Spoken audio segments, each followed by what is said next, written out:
I discovered a secret tunnel in my apartment mirror. It led to another world and cost me my friends. My apartment was exactly what you'd expect from a cop who spent more time at the precinct than at home. The wallpaper peeled at the corners like old scabs. The carpet was a mottled gray that might have been blue in another decade, and the persistent smell of mildew suggested the plumbing was older than the landlord cared to admit.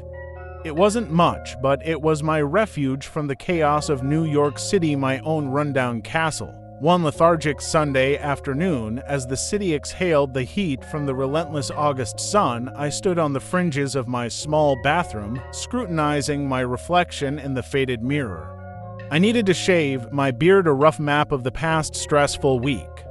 As I nudged the mirror to get a better angle, it shifted slightly, revealing a corner of yellowed paper tucked behind it. Curious, I pried the mirror further open.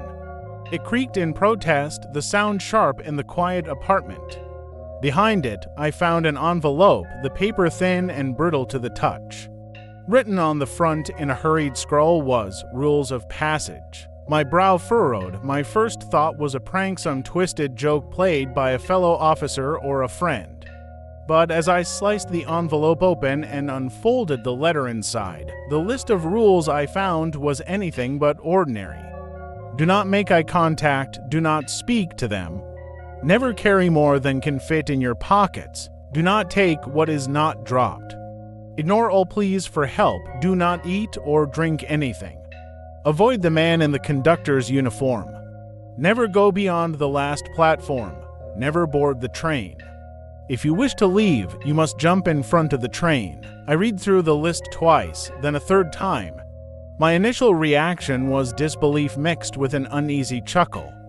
It had to be a joke, a bizarre, detailed, and somewhat macabre joke, but a joke nonetheless. I imagined my buddy Rick's laughter when I'd confessed to being spooked, the precinct's break room echoing with hoots and hollers. Shaking my head, I placed the letter on the bathroom counter, my detective's mind idly noting the lack of dust around the mirror. It was odd, given the general neglect of my cleaning habits. The rules themselves were nonsensical, yet oddly specific. Avoid the man in the conductor's uniform. Never board the train. It read like a bad movie script. The practical part of me wanted to crumple the paper up and forget it ever existed. Yet something nagged at me, a whisper of curiosity, or perhaps the echo of instinct honed by years on the force telling me not to dismiss it outright. With a resigned sigh, I tucked the letter into my jacket pocket, figuring it might make for an amusing story to share with Rick the next day. As I reset the mirror, my reflection staring back at me seemed to carry a hint of caution, as if the tired eyes looking back at me also whispered, "Be careful." I left the bathroom, the letter's words echoing in my mind. It was just a prank, I reassured myself. But as the city outside buzzed and the shadows in my apartment deepened with the setting sun, the list of rules felt more like a warning than a joke. And deep down, as the evening crept over New York, I couldn't shake the feeling that my life had just taken a turn. A week had passed since I discovered the bizarre list of rules behind my bathroom mirror.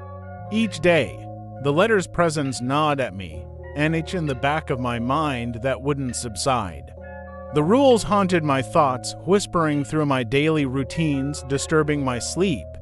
Finally, unable to quell my growing obsession, I decided to investigate. It was late, the kind of late that blanketed the city in a deep, uneasy quiet. I stood before my bathroom mirror, the letter in hand, rereading each rule as if trying to decode a secret message hidden in plain sight. With a deep inhale, I gripped the edges of the mirror and pulled. The mirror gave way with a groan, revealing not just the wall behind, but an opening, a dark, elongated tunnel that seemed to stretch into an impossible nothingness. Curiosity, sharp and demanding, overtook my hesitation. Flashlight in hand, I stepped into the tunnel. The air was cool and damp, the walls rough and encrusted with what looked like centuries of grime. I walked for what felt like miles, the beam of my flashlight a small, brave spot of light against the overwhelming dark. Suddenly, the tunnel ended and I stepped out onto a platform. I blinked in astonishment. Before me lay a subway station, seemingly ripped from the 1940s. It was perfectly preserved, as if it were still in use. Advertisements for victory bonds adorned the walls, and the scent of old, dry wood mixed with a faint trace of tobacco smoke hung in the air. My footsteps echoed on the stone platform as I moved cautiously forward. The station was eerily quiet, no announcements, no clattering of trains. Then I saw them people, or rather, figures that resembled people, each dressed in period attire, their faces blurred and indistinct, going about their business as if I wasn't there. I remembered the first rule: do not make eye contact. Lowering my gaze, I observed them from the corners of my eyes. They didn't speak or interact with me. They seemed completely unaware of my presence, phantoms of a bygone era caught in a loop of routine. A sudden chill made me shiver, and I pulled my jacket tighter around me. As I ventured deeper into the station, I recalled the second rule: do not speak to them. I bit my tongue as a spectral old man nearly bumped into me, muttering apologies to no one as he shuffled past, newspaper under arm. My attention then shifted as a figure distinct from the rest paced the platform. It was a man in a conductor's uniform, his face harsh and creased with what looked like perpetual anger. The uniform was impeccable, the buttons polished to a shine, and his cap pulled low over his brow. As I watched, the conductor stopped and surveyed the platform with a scowl, his eyes seeming to look right through the spectral passengers. I kept my distance, observing the conductor's routine, noting his paths and stops. The longer I stayed, the more the place felt suffocating, a strange pressure building in my ears. Remembering the final rule, I knew it was time to leave. I couldn't risk getting trapped here. I turned towards the tunnel, then hesitated. On the ground near where I had appeared was a handful of coins, old and tarnished. Asterisk, do not take what is not dropped. Asterisk, the rule echoed in my mind. These were dropped, so it must be fine, right? I picked them up, rationalizing that it was worth the risk for proof that I wasn't hallucinating. With one last wary glance at the stern-faced conductor, I turned back to the tunnel to realize it was sealed. I placed my hand on the wall and felt nothing but cold, unyielding stone. I remembered what I had to do and scanned the scene until I saw a track with a train only beginning to take off. It accelerated at an impossible rate, but I was able to make it to the edge of the platform just in time. I jumped in front of the phantom machine that made no sound as it raced towards me. Closing my eyes at the last moment, I braced for impact only to find myself tumbling onto the cold, hard tiles of my bathroom floor. Gasping for air, clutching the coins in my fist, I lay there for a moment, the reality of my apartment crashing back around me. I had escaped the station, but the station hadn't quite left me. As I stood, shaky and disoriented, the weight of the coins in my hand was a solid, undeniable confirmation of the night's reality. The portal was real, the rules were real, and I had a fist full of evidence. The first trip through the mirror tunnel left me both exhilarated and terrified. The coins I'd pocketed, a handful of pre-World War II nickels and dimes, were tangible proof of my unbelievable journey. As morning light seeped through the grimy windows of my apartment, I lay in bed, staring at the ceiling, the events of the night replaying in my mind like a looped film reel. Determined to understand the value of my find, I decided to visit a local antique shop known for its collection of coins and historical memorabilia. The small bell above the door jingled as I entered, the musty smell of old books and rust greeting me. The shopkeeper, a stooped old man with thick glasses perched on his nose, looked up from his newspaper as I approached the counter. "Can I help you?" the shopkeeper asked, eyeing my nervous demeanor. "I found these in my grandfather's attic," I lied smoothly, placing the coins on the counter. "Wondered if they might be worth anything." The shopkeeper picked up a coin, his eyes narrowing as he examined it. Pre-war coins, quite a nice find indeed. He tested each coin with a small magnifying glass, then looked up at me, curiosity sparking in his eyes. "Not something you see every day. Where did you say you found them?" "My grandfather's attic. He was a bit of a collector," I repeated, maintaining my facade of casual disinterest. After a few minutes of haggling, I walked out of the shop with a substantial amount of cash, much more than I had anticipated. The weight of the money in my pocket felt like a burning promise of potential. However, before I made it out the door, the shop owner said something that stuck in the back of my mind. A word of caution, the shopkeeper said, his voice low and urgent. The treasures of the past often come with a price. Be sure you're willing to pay it. Fueled by success, my visits to the station became more frequent. Each journey through the tunnel was a calculated risk, but the temptation of easy wealth was too strong to resist. I followed the rules meticulously, never making eye contact, never speaking to the spectral passengers, and always avoiding the conductor. My collection grew: old bills, more coins, even a few historical trinkets small enough to fit in my pockets. But with the increasing visits, my behavior at work began to change. I was distracted, my thoughts constantly wandering to my next trip through the mirror. My colleagues took notice, especially when I started showing up with new watches and unexplained cash. Rumors started, whispers of evidence tampering, or worse. Rick Dalton, a fellow detective and supposed friend, confronted me one day in the locker room. "Hey, Johnny, you hitting the casino these nights? You've got the look of a man who's found a gold mine." "Just some good luck on a few baits," I deflected, uncomfortable with the scrutiny. Rick raised an eyebrow but didn't push further. The conversation, however, heightened my paranoia. I knew I needed to be more careful, but the call of the coins, the whisper of the wind through the station, was irresistible. One afternoon, after pocketing a particularly rare find, a 1941 Liberty $50, I decided it was time to lay low for a while. I had enough stashed away to ease up, but as I turned to leave the station, I felt a chilling gaze on my back. Twisting around, I saw the conductor, standing far down the platform, staring directly at me. My heart skipped a beat had I been too greedy. I quickly averted my gaze and rushed to a platform with a train just starting to accelerate. Jumping in front of the approaching train, I braced for the now familiar jolt, only to awaken in my bed, sweating and shaken. The room felt colder, the shadows deeper, and as I clutched the Liberty dollar, I realized I had crossed a line. The game was changing, and the rules might not protect me much longer. The precinct was bustling, the air thick with the usual blend of coffee, anxiety, and determination. I felt the weight of eyes on me as I navigated through the desks, my recent financial uptick not going unnoticed among my colleagues. Whispers followed me like shadows, each murmur a thread weaving a net of suspicion. Rick Dalton finally cornered me near the water cooler, his expression a mix of concern and curiosity. "Johnny, can we talk?" he asked, nodding towards the empty interrogation room. Inside, the room felt colder than usual, the stark light highlighting the seriousness on Rick's face. "It's about these sudden gains of yours, John. People are talking. They're saying you might be into something." Off the books, my stomach tightened. I'd known this conversation was coming, yet it did little to ease the sting.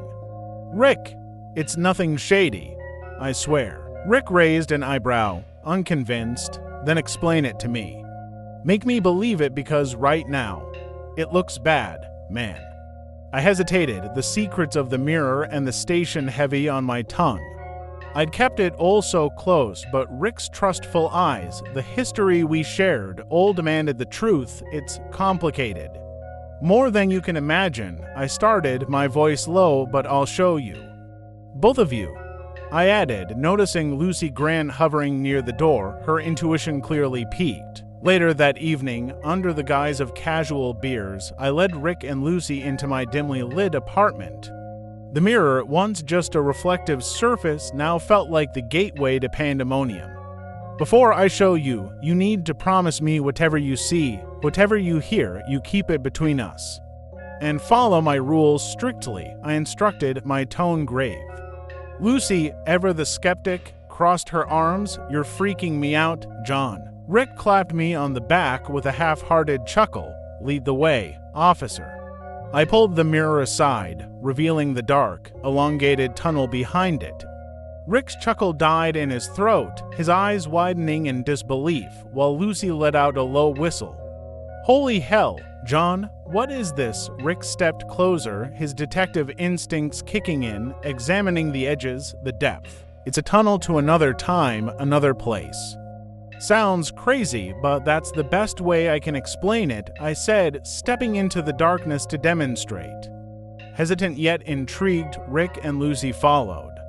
The walk through the tunnel was quiet, the air thick people with anticipation and the cool dampness of the unseen world around us. Emerging onto the platform of the station, we were each hit by the authenticity of the scene. The smell of coal and old wood, the sound of distant trains, the murmur of spectral passengers in period attire, all of it was overwhelming. This is unbelievable, Lucy murmured, her previous skepticism vanished, replaced by awe and a hint of fear. It's like we've stepped into the past. I reiterated the rules: no eye contact, no speaking to the passengers, take only what is dropped, and most importantly, never board the train or go beyond the last platform. When it's time to go, jump in front of a train. Why all the rules? Rick asked, scanning the bustling ghosts of the past. They're not just for show. I don't know what happens if you break them, but I promise you it's nothing good, I emphasized, watching a porter pass by with a cart of luggage. We moved cautiously along the platform, the spectral figures brushing past us, each locked in their own silent world. The temptation to interact was palpable, but my stern reminder of the rules echoed in our minds. As we turned to leave, a glint of silver caught my eye, an old coin lying just beside the tracks. I picked it up, showing it to Rick and Lucy. Everything here is real, from back then. And it's valuable, but we must be careful. We spent a few minutes wandering around, collecting oddities off the floor. When we were all ready, with a nod, we jumped down on the tracks and let the blinding light race towards us. Moments later, we came to on the bathroom floor, followed by several minutes of silence. What now? Lucy asked, the reality of our discovery settling in. Now, we decide what to do next, I said, knowing well that the temptation of the station, its dangers cloaked in allure, would test us all. Weeks passed as Rick, Lucy, and I regularly visited the station, our pockets growing heavier with each visit. The temptation of wealth overshadowed the dangers, the rules becoming more of a guideline than a lifeline. It was a late summer evening when we found ourselves once again on the familiar platform, the air thick people with anticipation and the musty scent of the past. Lucy, her eyes gleaming with a dangerous curiosity, pulled Rick aside as I rummaged through a pile of abandoned suitcases. I want to try something, she whispered, her voice barely audible over the distant rumble of trains. Before Rick could protest, Lucy approached one of the spectral passengers, a woman in a faded, flowery dress, her face a blur of muted features. With deft fingers, Lucy slipped the woman's necklace off and into her pocket, a victorious grin spreading across her face.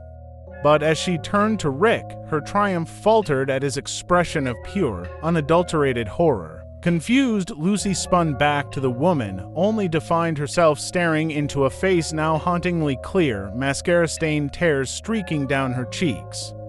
"Help me," the woman pleaded, her voice a chilling whisper. I'm sorry, Lucy stammered, her words swallowed by the sudden, deafening silence that descended upon the station. I, realizing the unfolding catastrophe, could only watch as every spectral figure turned towards Lucy, their faces contorted in a collective rage. "I'm sorry, I didn't mean to," Lucy whimpered, her voice small and broken as the ghostly crowd advanced, their hands outstretched, grasping, tearing. In the distance, the conductor's eyes blazed with a fury that burned through the very fabric of reality. Lucy's screams echoed through the station as the vengeful specters descended upon her, their incorporeal forms suddenly all too solid, all too violent. Rick, his mind reeling, stumbled back towards the tracks, his voice cracking as he yelled to me, "We need to leave, now." I, transfixed by the spot where Lucy had stood just moments before, barely registered Rick's words. As we turned to flee, the conductor materialized before us, his presence a suffocating force, his anger palpable. He pointed at me, then at Rick, his eyes promising retribution as he strode towards us with purposeful steps. "Jump now!" In front of the train, I screamed, my voice raw with desperation. But Rick, consumed by panic, made a fateful decision. As the spectral train glided into the station, its form a shimmering aberration, Rick leapt through its closing doors, my anguished cries fading behind him. Reaching the platform's edge, I could only watch as the train carried Rick away, his face a mask of sheer terror pressed against the window. The conductor, his scowl deepening, watched the train disappear into the abyss, his vengeance unsated. With a pounding heart and ragged breaths, I steeled myself for the inevitable. As the next train approached, I closed my eyes, whispered apologies to my fallen friends, and jumped. My hands shook as I stared at the blank wall where the hole once was, the ghost of the portal that had swallowed my friends, now just a patch of mismatched paint in my dimly lit bathroom. The reality of Rick's terrified face pressed against the train window haunted me. The echo of Lucy's screams merged with the constant, oppressive silence of my apartment. In a frantic haze, I grabbed a hammer and began to tear into the drywall, each strike a mix of hope and desperation. Dust and plaster flew around me as I dismantled the wall piece by piece, revealing not the eerie station or the darkened tunnel, but the mundane sight of my kitchen tiles through a jagged hole. With nothing left to do, I put the mirror back up, covering the scars of my frenzy. The reflection that stared back at me was a man broken, eyes hollow, the weight of my unshared secret. The following weeks were a blur of police activity and whispered rumors. I participated in the searches for Rick and Lucy, my gut twisting with every false lead and dead end. The precinct was rife with speculation and suspicion, the eyes of my colleagues probing and questioning. I maintained a facade of concerned confusion, but inside I was a tumult of guilt and fear. At night, I lay awake, the images of my last visit replaying behind my eyelids, the anger in the conductor's eyes, the spectral hands reaching for Lucy, Rick's decision to board the train. The rules we had broken haunted me, each one a lash against my conscience. Weeks turned into a month, and the search for Rick and Lucy began to dwindle, the case growing cold but never settling. The precinct slowly returned to its usual rhythm, but I felt detached, moving through my duties as though underwater. One quiet evening, as I sat at my kitchen table nursing a beer, a faint tapping sound pulled me from my thoughts. It was rhythmic, insistent. With a heavy heart, I stood and made my way to the bathroom. The sound grew louder as I approached. I reached out a trembling hand and took the mirror down once more, expecting to see the dark tunnel stretching out before me. Instead, there was only the wall, innocuous and taunting. I replaced the mirror, but as I turned to leave, a small envelope slid out from under the edge of the frame. I picked it up, the paper familiar yet ominously heavy in my hand. I tore it open and a single, folded piece of paper fell into my palm. Unfolding it, I read the new set of rules, my heart sinking with each word. Do not return for them, do not look for doors where there are none. The past cannot be saved, remember them as they were.